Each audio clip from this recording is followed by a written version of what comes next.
Hello दोस्तों, welcome to our biology class. जैसा कि आप सब लोग जानते हैं कि एफएससी पार्ट 1 बायोलॉजी की जो बुक है उसका जो सिलेबस है वो 2025 में मुकम्मल तौर पर अपडेट हो चुका है और ये जो बुक है इसी मंथ में पब्लिश हुई है। जैसा कि मैंने ये एक पिक्चर भी लगाई है कि इसकी जो डेट ऑफ प्रिंटिंग है वो जून 2025 की है। तो सबसे पहला जो चैप्टर है वो है बायोडाइवर्सिटी एंड क्लासिफिकेशन। तो बायोडाइवर्सिटी का मतलब है variety of organism living on earth, कि किस टाइप के ऑर्गेनिज्म है, उनके अंदर एवोल्यूशन किस तरह से होती है, किस तरह से वो रिलेशनशिप में रहते हैं, ये सारा कुछ हम इस चैप्टर के अंदर देखेंगे। तो आज का जो हमारा टॉपिक है वो है 3 डोमेन सिस्टम ऑफ क्लासिफिकेशन। इसमें हम 3 डोमेन्स को डिटेल में देखेंगे। उसमें पहली है डोमेन आर्की, उसके बाद है डोमेन बैक्टीरिया और थर्ड है डोमेन यूकेरिया। इन तीनों डोमेन्स को हम जो सा है 1 बाय 1 स्टडी करेंगे। तो इससे पहले कि हम 3 डोमेन सिस्टम ऑफ क्लासिफिकेशन को देखें तो सबसे पहले हम एक ओवरव्यू लेते हैं 5 किंगडम सिस्टम क्लासिफिकेशन का।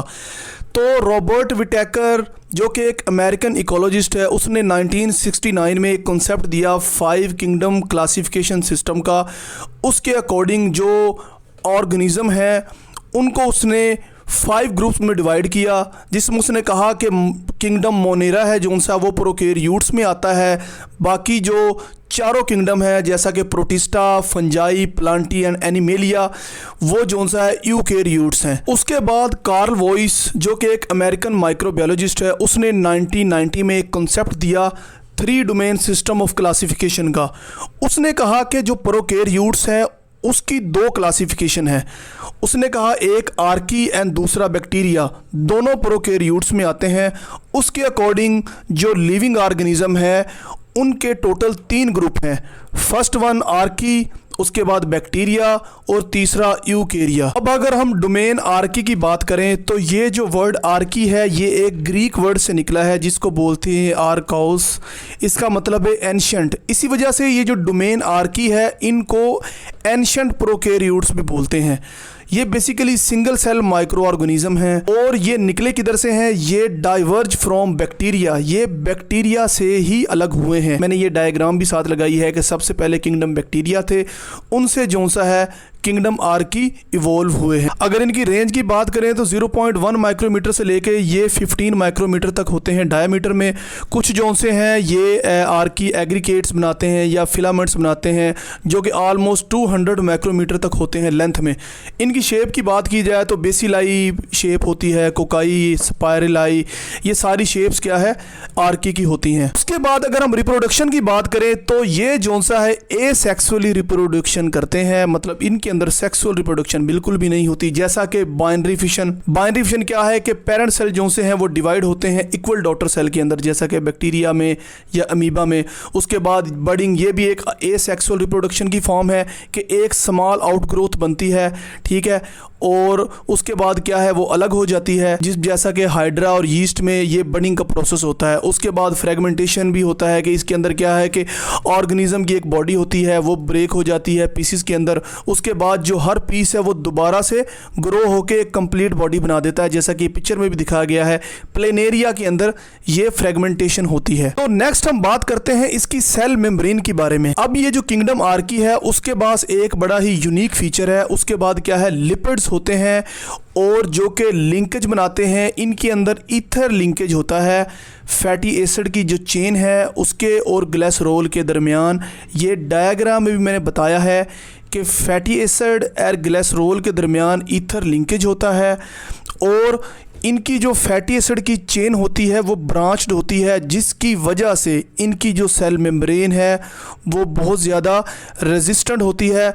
किसी भी एक्सट्रीम कंडीशन में भी क्या है ये सरवाइव कर जाते हैं। जबकि इसके बरक्स अगर हम बैक्टीरिया की बात करें तो उसके अंदर ईस्टर बॉन्ड होता है। जैसा कि ये देखें फैटी एसिड और ये ग्लिसरॉल के दरमियान ईस्टर बॉन्ड है और चूंकि फैटी एसिड की जो चेन है वो होती है अनब्रांच्ड, इसी वजह से वो बहुत ज़्यादा रेजिस्टेंट नहीं होते, वो लेस रेजिस्टेंस होते हैं as compare to kingdom archaea. तो अभी हम बात करते हैं किंगडम आर्की की सेल वॉल की। अब जो आर्की है इसके पास सेलुलोज नहीं होता, इसके पास पेप्टाइडोग्लाइकेन नहीं होता, लेकिन इसके पास होता है पॉलीसेकेराइड्स, प्रोटीन्स, समटाइम्स सीडोपेप्टाइडोग्लाइकेन।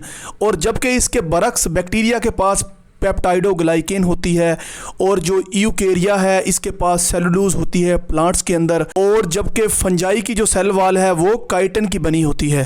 अब अगर हम इनको जेनेटिक डिफरेंस देखें तो इनके पास बड़ा यूनिक फीचर है। किंगडम आर्की क्या है, मेथानोजेनेसिस करते हैं, मतलब कि ये जो अपनी मेटाबॉलिक प्रोसेस है उसमें मीथेन की प्रोडक्शन करते हैं, जो कि बैक्टीरिया और ये जो यूकेरियोट्स है इनके अंदर बिल्कुल भी नहीं होता।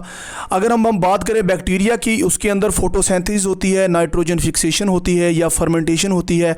और अगर हम यूकेरियोट्स की बात करें तो वो रेस्पिरेशन करते हैं, उनके अंदर फोटोसिंथेसिस भी होती है, उनके अंदर फर्मेंटेशन होती है। लेकिन मेथानोजेनेसिस जो है बैक्टीरिया और यूकेरियोट्स में नहीं होती। किंगडम आर्की के मेजर ग्रुप की बात करें तो उसमें क्या है, थर्मोफाइल होते हैं जो कि हीट के अंदर सरवाइव कर लेते हैं। उसके बाद हेलोफाइल्ट हैं जो कि साल्ट लवर होते हैं। मैथोजेनेसिस हैं, जैसा कि मैंने बताया कि ये क्या है, मीथेन की प्रोडक्शन करते हैं मेटाबॉलिक प्रोसेस के दरमियान। तो अब हम बात करते हैं डोमेन बैक्टीरिया की। डोमेन बैक्टीरिया को हम ट्रू बैक्टीरिया भी बोलते हैं। इनकी शेप्स की बात करें तो ये स्फेयर शेप होते हैं, रॉड शेप भी होते हैं, स्पाइरल शेप भी होते हैं। अब हम इनकी कैरेक्टरिस्टिक देखते हैं तो अगर इनके सेल स्ट्रक्चर की बात करें तो ये भी क्या है, प्रोकैरियोटिक सेल हैं, मतलब इनके पास कोई ट्रू न्यूक्लियस नहीं होता, मेम्ब्रेन बाउंडेड ऑर्गेनेलीज नहीं होती। सेल वॉल की बात करें तो हम पीछे बात कर चुके हैं कि इनकी जो सेल वॉल है वो पेप्टाइडोग्लाइकेन की बनी होती है। अब अगर इनके जेनेटिक मटेरियल की बात करें तो उसमें क्या है कि इनके पास सिंगल सर्कुलर क्रोमोसोम्स होता है। अब हम बात करते हैं प्लाज्मिड की। ज़्यादातर जो बैक्टीरिया होते हैं उनके पास स्मॉल सर्कुलर डीएनए होता है, और वो जो सा है इस डीएनए को ट्रांसफ़र करते हैं बिटवीन बैक्टीरिया। और इनके अंदर रिप्रोडक्शन जो सी है वो भी एसेक्सुअली होती है, जैसा कि बाइनरी फिशन हमने पहले भी पढ़ा था कि एक जो पेरेंट सेल है वो इक्वल डॉटर सेल में क्या है, डिवाइड होता है। उसके बाद अगर हम बात करें इनके न्यूट्रिशनल मोड की तो उसमें क्या है कि ऑटोट्रोफ्स आते हैं और उसके बाद हेटेरोट्रोफ्स आते हैं। अब ऑटोट्रोफ बैक्टीरिया क्या करते हैं, अपनी खुराक खुद बनाते हैं, लेकिन जो हेटेरोट्रोफिक बैक्टीरिया है वो अपनी खुराक क्या है, खुद नहीं बना सकते। और उसके बाद अगर हम इनकी मॉर्फोलॉजी की बात करें तो जो कोकाई होते हैं वो स्फेरिकल होते हैं, उसके बाद बेसिलाई होते हैं जो कि क्या है, रॉड शेप होते हैं, उसके बाद विब्रियो जो कि कोमा शेप्ड होते हैं, उसके बाद होते हैं अगर हम बात करें स्पाइरला की तो ये क्या है, स्पाइरल शेप होते हैं। तो अब अगर हम इनकी अरेंजमेंट की बात करें तो जैसा कि पिक्चर में भी शो गया है कि अगर ये सिंगल हो तो इनको हम क्या है, कोकाई बोलते हैं। उसके बाद अगर ये पेयर में हो तो इनको हम क्या है, डिप्लोकोकाई बोलते हैं। अगर ये चेन में हो तो उनको स्ट्रेप्टोकोकाई कहते हैं। समटाइम ये क्या है, बैक्टीरिया क्लस्टर फॉर्म में होते हैं जिनको हम स्टेफाइलोकोकाई बोलते हैं। तो नेक्स्ट हम बात करते हैं फ्लैजिला, पिलाई एंड फिम्ब्रियाई। अब जैसा कि पिक्चर में भी शो किया गया है, ये जो फ्लैजिलम है ये क्या करता है, बैक्टीरिया की मूवमेंट में हेल्प कराता है। और ये जो पिलाई एंड फिम्ब्रियाई है ये क्या करते हैं, ये बैक्टीरिया की हेल्प करते हैं किसी भी सरफेस के साथ अटैचमेंट में और जेनेटिक मटेरियल को ट्रांसफ़र करने में एक बैक्टीरिया से दूसरे बैक्टीरिया में। ये जो सा है बड़े ही हेल्पफुल साबित होते हैं। तो उसके बाद अगर हम रेस्पिरेशन देखें बैक्टीरिया में तो उसमें क्या है कि एरोबिक बैक्टीरिया है और ऑब्लिगेट एनारोब्स हैं।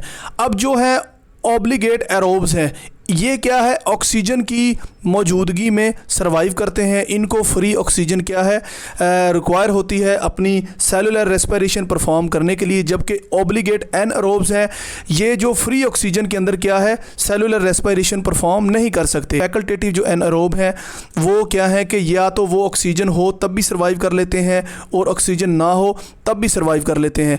हम बात करते हैं एक्सट्रीमोफाइल की कि ये जो बैक्टीरिया है ये किस हद तक सर्वाइव कर लेते हैं। उसमें क्या है, थर्मोफाइल है वो हाई टेम्परेचर पे ये बैक्टीरिया जो उनसे सर्वाइव करते हैं। हेलोफाइल जो उनसे हैं ये जो सेलिनिटी जो होता है इन्वायरमेंट इसके अंदर जो उनसा है वो सर्वाइव करते हैं। उसके बाद एसिडोफिल लो पीएच के अंदर भी क्या है, ईजिली सर्वाइव कर सकते हैं। उसके बाद अगर हम बैक्टीरिया की पैथोजेनिसिटी की बात करें तो ये बैक्टीरिया क्या है, डिसीज़ भी काज करते हैं ह्यूमंस के अंदर भी, एनिमल्स में भी, प्लांट्स में भी। जैसा कि मैंने ये ग्राफिकली भी दिखाया गया है कि सबसे पहले एक्सपोजर होता है बैक्टीरिया का, उसके बाद कॉलोनाइजेशन होती है, वो तादाद में बढ़ते हैं, उसके बाद इम्यून इवेजन, आपके इम्यून सिस्टम पे अटैक करते हैं और उसके बाद क्या है, इन्फेक्शन कर देते हैं। तो ये इनकी पैथोजेनिसिटी है।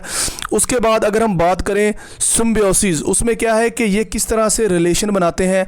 ये क्या है, डिफरेंट टाइप्स के रिलेशन बनाते हैं। म्यूचुअलिज्म वो है कि जिसके अंदर दो ऑर्गेनिज्म आपस में रिलेशनशिप बनाकर रहते हैं, दोनों को ही फ़ायदा होता है। उसके बाद जो सा है कॉमन्सलिज्म में क्या है कि दो स्पीशीज़ होती हैं, उसमें एक को फ़ायदा होता है, दूसरी को ना फ़ायदा होता है ना नुकसान होता है। उसके बाद है पैरासाइटिज़म, जिसमें क्या है कि ये डायग्राम में भी दिखाया गया है कि एक स्पीशीज़ को फ़ायदा होता है और दूसरी को क्या है, नुकसान होता है। तो ये क्या है, इस तरह से रिलेशनशिप बनाकर भी रहते हैं। तो अब अगर हम इनके मेजर ग्रुप्स की बात करें तो बैक्टीरिया के जो है डिफरेंट मेजर ग्रुप्स हैं, जैसा कि प्रोटियोबैक्टीरिया, उसमें आता है ई कोलाई और एच पाइलोरी बैक्टीरिया। उसके बाद है फर्मिक्यूटस, इसमें क्या है कि ये बेसिलस सबटिलस आ जाता है, लैक्टोबेसिलस आ जाता है। उसके बाद अगर इनके ग्रुप की बात करें तो एक्टिनो बैक्टीरिया है, जिसके अंदर क्या है, ये माइक्रो बैक्टीरियम ट्यूबरकुलोसिस आ जाता है। उसके बाद हम बात करें सायानो बैक्टीरिया, जिसके अंदर ये स्पायरुलिना या एनाबीना, उसके बाद स्पायरोकाइट्स, ये एसिडो बैक्टीरिया, एक्वाफिशिया, ये क्या है, डिफरेंट ग्रुप्स हैं बैक्टीरिया के। अब अगर हम बात करें डोमेन यूकेरिया की तो ये जोन से हैं क्या है, इनके पास ट्रू न्यूक्लियस होता है, उसके बाद मेम्ब्रेन बाउंडेड ऑर्गेनेलीज होती हैं। और अगर 5 किंगडम क्लासिफिकेशन को देखें तो सिर्फ किंगडम मोनेरा जोन सी है, उसके अंदर किंगडम आर्की और किंगडम बैक्टीरिया आते हैं। बाकी जो 4 ग्रुप है, जैसा कि kingdom protista, kingdom fungi, kingdom Plantae और किंगडम एनिमिलिया, ये चारों जोन से हैं डोमेन यूकेरिया के अंदर आते हैं। अब अगर इनके अंदर हम सेल स्ट्रक्चर की बात करें तो इनका जो न्यूक्लियस है वो डिवेल्प होता है, वो इनक्लोज होता है न्यूक्लियर मेम्ब्रेन के अंदर। उसके बाद इनके पास क्या है, ये मेम्ब्रेन बाउंडेड ऑर्गेनेलीज भी होती हैं, जैसा कि पिक्चर में भी आपको नज़र आ रहा है। इनके पास क्या है, गोल्जी अपरेटस होता है, माइटोकॉन्ड्रिया होता है, एंडोप्लाज्मिक रेटिकुलम्स होते हैं। उसके बाद क्या है, साइटोस्केलेटन इनके पास होते हैं कि ये जो कॉम्प्लेक्स नेटवर्क होता है माइक्रोट्यूब्यूल्स का, जिसमें माइक्रोफिलामेंट और इंटरमीडिएट फिलामेंट आते हैं, ये क्या करते हैं, इसको स्ट्रक्चरल सपोर्ट प्रोवाइड करते हैं और इसको क्या है, मूव करते हैं, इनको इसको फैसिलिटेट करते हैं ड्यूरिंग मूवमेंट। तो अभी अगर हम किंगडम यूकेरियोट्स के जेनेटिक मटेरियल की बात करें तो इनका जो डीएनए होता है वो मल्टीपल क्रोमोसोम्स के अंदर क्या है, ऑर्गेनाइज होता है। और ये जो क्रोमोसोम्स हैं वो न्यूक्लियस के अंदर मौजूद होते हैं। जैसा कि ये डायग्राम में आप देखते हैं कि सबसे पहले सेल है, हमने सेल को मैग्नीफाई किया तो न्यूक्लियस आया, न्यूक्लियस को मैग्नीफाई किया तो उसमें क्या है, हमने क्रोमोसोम्स नज़र आए। आगे क्रोमोसोम्स को मज़ीद मैग्नीफाई करने के बाद हमें जो है ये लास्ट पे डीएनए नज़र आता है। तो इस तरह इसका जो डीएनए है वो बड़ा ही कॉम्पैक्ट फॉर्म में होता है। और इसके अलावा डीएनए के पास होती हैं हिस्टोन प्रोटीन। अब हिस्टोन प्रोटीन क्या करती हैं, ये डीएनए की पैकेजिंग करती हैं, ये मतलब कि ऑर्गेनाइजेशन करती हैं, जो जेनेटिक मटेरियल है उसकी रेगुलेशन करती हैं। तो ये जो सा है जेनेटिक मटेरियल किंगडम यूकेरिया के अंदर मौजूद होता है। तो अब अगर हम ज़्यादातर यूकेरियोट्स की बात करें तो उनमें जो रिप्रोडक्शन होती है वो सेक्सुअल रिप्रोडक्शन होती है, ठीक है, जैसा कि मियोसिस होती है। और उसके बाद क्या है, फर्टिलाइजेशन होती है। फर्टिलाइजेशन के अंदर जैसा कि डायग्राम में भी शो हो रहा है कि 2 गैमेट्स मिलते हैं, जैसा कि male gametes sperm, female gametes egg के साथ मिलते हैं और क्या है, जाइगोट बना देते हैं। तो अब मियोसिस में क्या होता है, मियोसिस क्रोमोसोम्स के नंबर को हाफ कर देती है और जबकि ये जो फर्टिलाइजेशन है ये नंबर को डबल कर देता है। ये जो एक छोटा सा डिफरेंस है वो आपने ज़हन में रखना है। ये किंगडम यूकेरियोट्स में होता है। और किंगडम यूकेरियोट्स हैं वो जो सा है माइटोसिस भी परफॉर्म करते हैं। किंगडम यूकेरियोट्स के अंदर जो सा है माइटोसिस भी होती है। तो ये जो किंगडम यूकेरियोट्स हैं ये एसेक्सुअली भी रिप्रोड्यूस करते हैं। अब एसेक्सुअली ये किस तरह से करते हैं, ये माइटोसिस के थ्रू करते हैं और ये आइडेंटिकल ऑफ स्प्रिंग्स प्रोड्यूस करते हैं। तो अब अगर हम इनकी सेलुलर ऑर्गेनाइजेशन की बात करें तो यूकेरियोट्स के अंदर जो से है मल्टी सेलुलर सेल होते हैं। ये जो सेल्स होते हैं ये आगे डिफरेंशिएट होते हैं टिश्यूज़ के अंदर, और वो जो टिश्यूज़ हैं वो आगे ऑर्गन बनाते हैं, और वो ऑर्गन्स जो हैं वो आगे स्पेसिफिक फंक्शन परफॉर्म करते हैं। तो इस तरह यूकेरियोट्स का अंदर जो सेलुलर ऑर्गेनाइजेशन होती है वो बड़ी कॉम्प्लेक्स होती है। तो अब अगर हम इसके एवोल्यूशनरी रिलेशनशिप की बात करें तो ये जोन सा है ऑरिजिनेट हुए हैं थ्रो एंडोसिम्बियोसिस। अब एंडोसिम्बियोसिस को मैं आपको बड़े आसान अल्फाज में समझाता हूँ कि एंडोसिम्बियोसिस थ्योरी है वो ये कहती है कि जो सेल्स है उसके जो कुछ पार्ट हैं जैसा कि माइटोकॉन्ड्रिया और क्लोरोप्लास्ट, किसी टाइम पे ये फ्री लिविंग बैक्टीरिया थे, मतलब ये एज अ बैक्टीरिया के तौर पे रहते थे।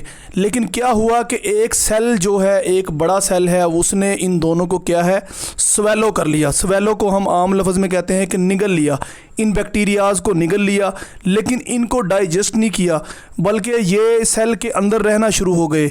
अब जौन सा है इन्होंने सेल के अंदर रहना शुरू कर दिया और वो एक दूसरे की हेल्प करने लग पड़े।